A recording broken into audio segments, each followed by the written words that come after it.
My name is Samantha Hospitalis, and the group that I chose to focus on was struggling readers. Struggling readers are those students who find reading difficult. The reason why I decided to focus specifically on struggling readers is because those are the types of students that I actually teach. After researching and reading several different articles, some of the issues and problems that I've noticed overall, one of the main problems that I believe struggling readers face is the fact that many of them do not enjoy reading. Another barrier that many students face when it comes to reading is that they do not see the importance of being a proficient reader. Both of these are really large issues because I believe that number one, you have to believe in what you're doing in order to know that it can be successful. And so I believe that those barriers that students face as far as not seeing the importance of reading or being a proficient reader pretty much deters them from the desire to read, which is something that they need to have in order to become, again, a more proficient reader. Some of the strategies that I believe could help these struggling readers is I believe that if these struggling readers are caught at an early age or they seek early intervention and receive the proper intervention that they need, then it'll be easier for them to become a proficient reader. I think that the earlier people realize or teachers realize that these students have reading deficits and they receive the proper interventions that they need, that it will definitely help them be a lot more successful the older they get. Based on all the information that I've learned, another strategy that I find important is making sure you find interesting information for your students to read. One of the articles that I read, a teacher talked about how one of the students said that the material was boring and that they didn't want to read it.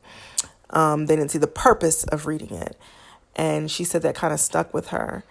And it made her realize that it's important to allow students to find out or realize how their reading can tie into their real world experiences and why it is important. Again, students being able to understand that why and the purpose of why reading is important.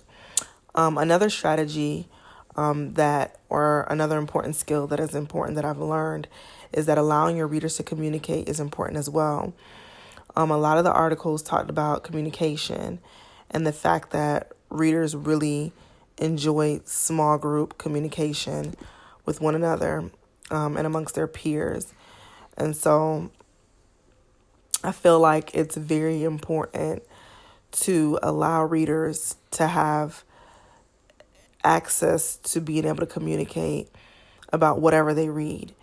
And not only that, but not secluding them to a specific text or a specific type of text, which is also something else that I kind of found out throughout my articles, which, for some people may be more common sense based information, but that it's very important to allow your readers to choose what they read and not just to subject them to whatever you enjoy reading.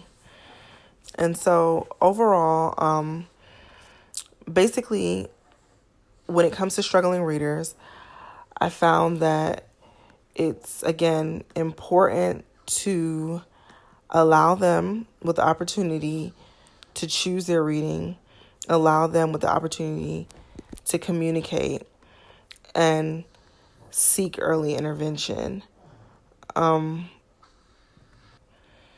Another detail that I did not include in my PowerPoint, but I found extremely interesting was that throughout the different articles and the different videos that I watched, I noticed that a lot more males struggled with reading, which I often see as well in my classroom. I'm a reading teacher, and so I often see that males struggle with reading a lot more than females. So I just found that pretty interesting. The resources are below if anyone would like to look at them in further detail. But again, my topic is about struggling readers and why it's important for them to be able to get those skills in order to be more proficient readers.